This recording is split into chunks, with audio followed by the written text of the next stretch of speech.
오늘의 양식, 이 시간은 야고보서 3장 1절부터 12절 말씀을 통해서 혀의 두 가지 능력이라는 제목으로 말씀을 전하겠습니다.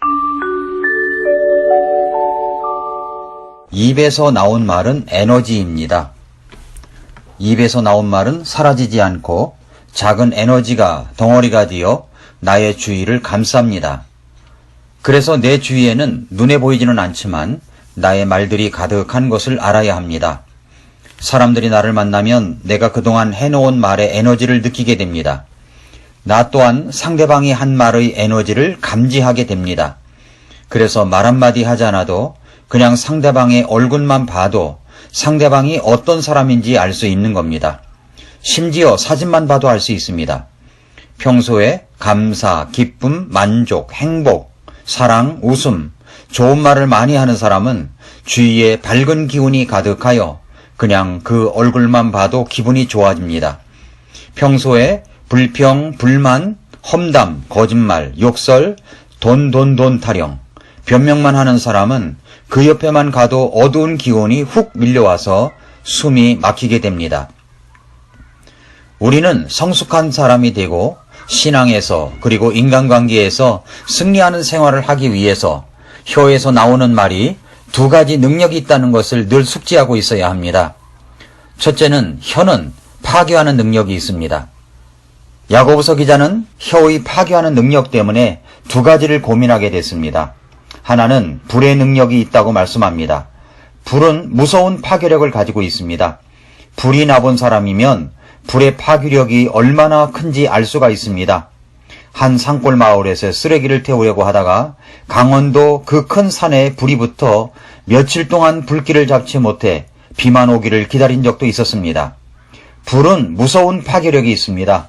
그런데 성경은 그 혀가 그런 불의 능력을 가지고 있다고 합니다. 잘못된 불은 파괴를 가져옵니다. 잠언 16장 27절에서 경건치 아니한 자는 악을 캐나나니 그의 입술에는 타오르는 불 같은 것이 있느니라 라고 했고, 잠언 26장 18절부터 23절을 보면 미친 사람이 햇불과 화살과 죽음을 던지는 것 같이 자기 이웃을 속이고 말하기를 내가 장난하지 아니하였느냐 하는 자도 그러하니라. 나무가 없는 곳에서는 불이 꺼지는 것 같이 소문을 뻗들이는 자가 없는 곳에서는 다툼이 그치느니라. 타오르는 숯에 숯을 더하는 것과 불에 나무를 더하는 것 같이 논쟁하기 좋아하는 자는 다툼을 일으키느니라. 소문을 퍼뜨리는 자의 말들은 상처들과 같아서 뱃속의 가장 안쪽 부분들로 내려가느니라. 불타는 입술과 사악한 마음은 은찌꺼기를 입힌 질그릇 조각 같으니라 라고 했습니다.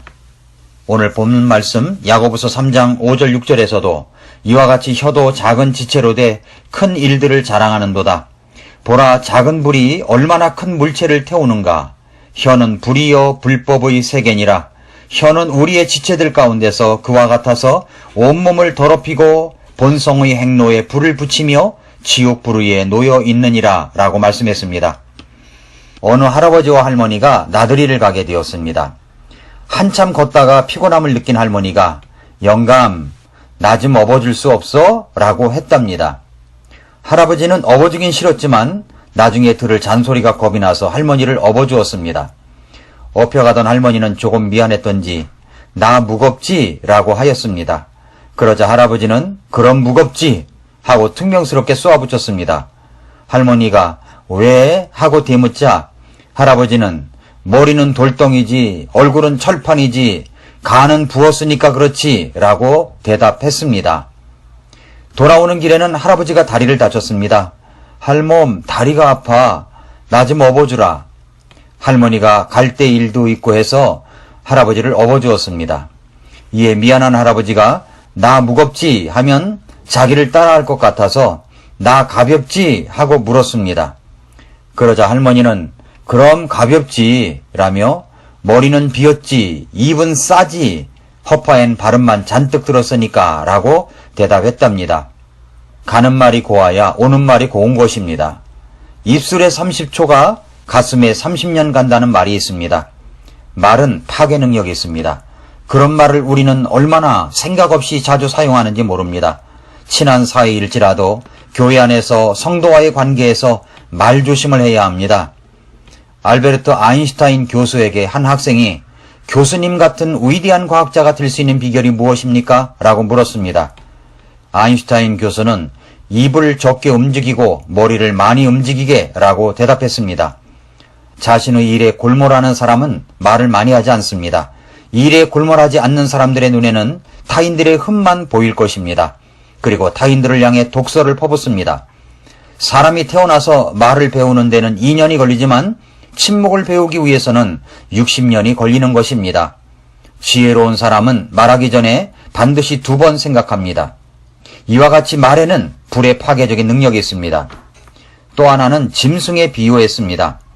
야고보서 3장 7절 8절에서 모든 종류의 짐승과 새와 뱀과 바다에 있는 것들은 길들어졌고 또 사람이 길들여 왔으나 혀는 아무도 능히 길들이지 못하나니 그것은 다스릴 수 없는 악이요 죽이는 독으로 가득한 것이니라 라고 말씀했습니다. 짐승일지라도 길들일 수 있는데 혀에서 나오는 그 말은 아무도 능히 길들일 수가 없는 악이요 죽이는 독이 가득하다고 말씀하고 있습니다. 사람들의 말로 상처를 받아본 적이 있습니까? 악인의 말이 그렇다고 성경은 말씀합니다. 2번째는 혀가 파괴적인 능력이 있는가 하면 또 하나 세워주고 긍정을 주는 능력이 있습니다. 혀의 생산적인 능력에 대해서도 2가지 비유를 말씀합니다. 하나는 샘이고 또 하나는 나무가 등장합니다. 샘이 있고 나무가 있습니다. 정말 아름답지 않겠습니까? 샘과 나무, 신선하고 아름답습니다. 야고보서 3장 11절 12절에서 샘이 같은 곳에서 단물과 쓴물을 내느냐? 내 형제들아 무화과 나무가 올리브 열매를 맺을 수 있느냐? 혹은 포도나무가 무화과를 맺을 수 있느냐?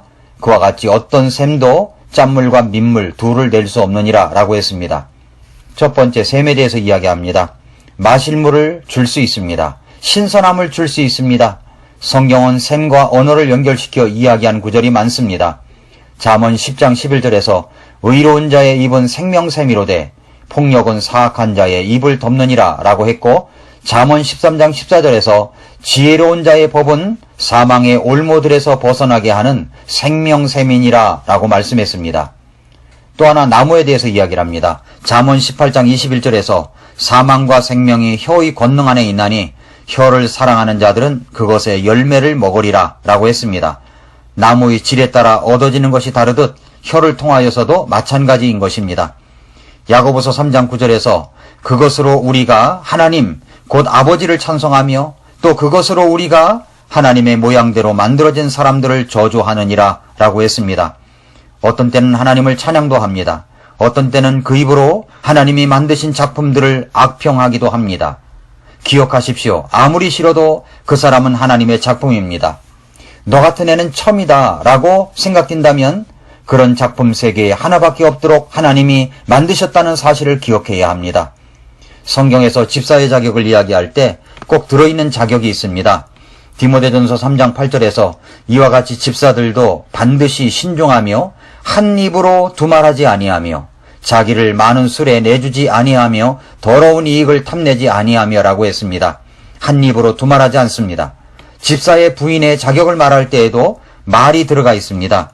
디모데전서 3장 11절에서 이와 같이 그들의 아내들도 반드시 신중하며 헐뜯는 자가 되지 아니하며 맑은 정신을 가지고 있으며 모든 일에서 신실한 자라야 할지니라 라고 말씀했습니다. 교회 일꾼에게는 언어 생활의 훈련이 필수인 것입니다. 언어 생활이 훈련되지 않은 사람을 지도자로 세울 때 그 공동체에 화재가 나는 것은 시간 문제인 것입니다.